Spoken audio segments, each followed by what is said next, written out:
Hello my dear friends, and welcome back to another Star Wars news update. So we begin today with an update from James Mangold. In a new interview for Indiana Jones 5 with Variety, it once again came up that way before the Book of Boba Fett by Robert Rodriguez, there was gonna be a Boba Fett movie that he was gonna direct, and it sounds as though it was gonna be very different from the Disney Plus show we ended up getting. This was gonna be a spaghetti western with a much more gritty and dark tone. It wasn't gonna have as many light-hearted elements, and Mangold's vision was not at all similar to Jon Favreau and Robert Rodriguez, as I say. Now, with regards to his upcoming Star Wars film, Dawn of the Jedi, he says despite it being a Star Wars film, he doesn't want it to feel like one, and he's got more freedom because it's so early in the timeline, so much unexplored. But the Boba Fett comments are rather interesting, a spaghetti western in the style of Sergio Leone. Now, the Book of Boba Fett did end up having elements that were very similar, but in very different ways. They took the light-hearted route when it came to the character of Boba Fett. He wasn't as badass as Once Upon a Time, he wanted to rule with respect. I really want a Book of Boba Fett Season 2, and so does Tem. I think it'd be a bit of a missed opportunity if they don't. I know there are rumours we're going to see him in The Mandalorian Season 4,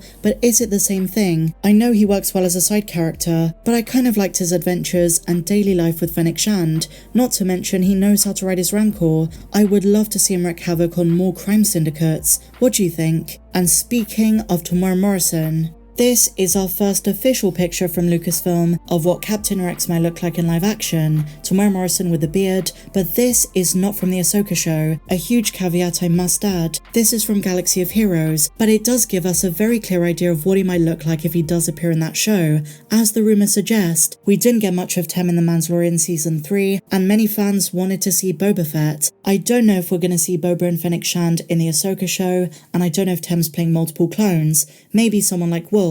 But there's a very good chance we do see Captain Rex, given his significance in Ahsoka's journey. That beautiful hug from Star Wars Rebels, I want to see in live action. And I don't think it's a coincidence Lucasfilm released this when they did. A first look at what Temuera Morrison would look like as Captain Rex, just 2 months out from Ahsoka, that's got to be deliberate. He looks simply fantastic. I can't stop looking at this picture. And Tem seems as though he's at the right age to play Captain Rex at this point in the timeline. We've seen him sport a white beard, some white stubble in real life, and that could translate so well when portraying the character. And I wouldn't be surprised if this artwork, this illustration of Captain Rex, was taken from a still, a picture, a poster of Tem in the outfit for Dave Filoni's upcoming Ahsoka show. Over the years, we've seen so many amazing pieces of artwork from fans, some fan art and fan illustrations, but this is the first official one of Temuera Morrison in the suit, officially made by Lucasfilm this close to the show's release. So here is the official caption. Thanks to the mobile game Star Wars Galaxy of Heroes, we have our first glimpse of Captain Rex,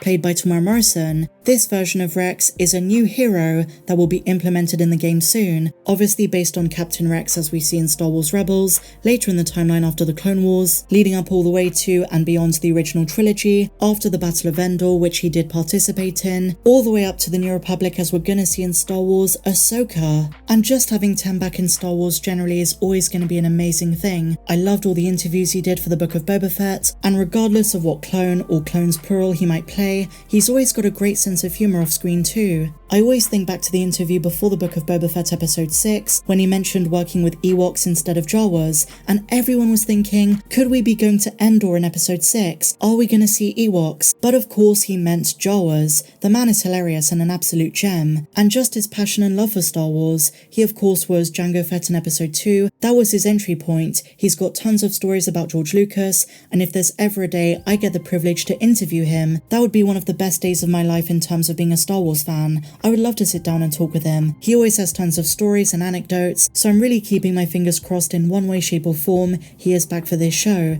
Just 2 months to go. And in other Star Wars news next week, we have the gallery for The Mandalorian Season 3. They posted an official teaser of this, focusing on Chapter 18, The Mines of Mandalore, in which the legendary Phil Tippett worked on some of those designs. I'm really excited as to what it could bring, some information about the creative process, getting in the heads of some of the directors, and also maybe glimpses of deleted scenes. And I think if there's one thing a lot of fans are excited for, is to see Ahmed Best, behind the scenes, returning to Star Wars, the raw emotions when the cameras were off. What a privilege to have him back as Kelleran Beck, and that was the same sequence as Temuera Morrison as clones. That was his main involvement in Season 3, since we didn't get any Boba Fett. And so finally, my dear Mandalorians, Pedro Pascal's opened up about what it's like working on The Mandalorian, the nuances of voiceover work, but also how excited he was when he found out Bo-Katan was coming into live action in Season 2.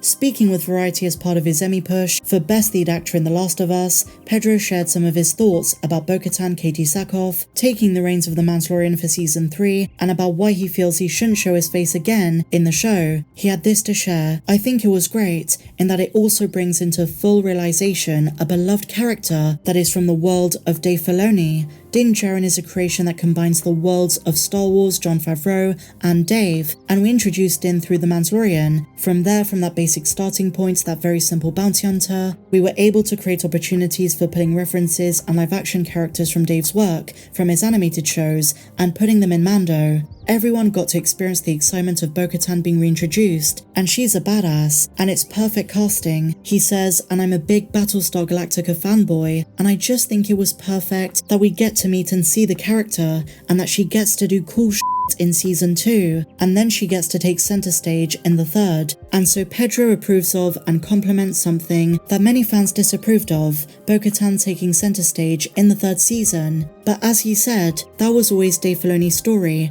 Din Djarin is going to be focused on much more in Season 4, but Season 3 was the restoration of Mandalore, and when you look at the ties to the Clone Wars and Star Wars Rebels, who better than Bo-Katan become the catalyst for that happening? And I've said it before, but Katie was the highlight of Season 3. Her acting was outstanding, her facial expressions, and I think it was yesterday that someone put forward the question, which character or characters had the best transition from animation to live action? And for me, it's a tie between Bo-Katan, Ahsoka, and Saw Gerrera. Such an underrated character, amazingly portrayed by Forrest Whitaker. So finally, on the subject of Din Djarin's face, Pedro Pascal says, "It didn't seem true to be concerned with Din Djarin's face, and we also had to be economical. If it was going to be done, it would have had to have had the most amount of impact." As we see in the second season, he goes on to say, "There was a version of an episode of Season 2 where he takes his helmet off at the beginning of the episode and is in a kind of costume, and there was a conversation, and I was like, I think we should hold it. And they were like, are you crazy?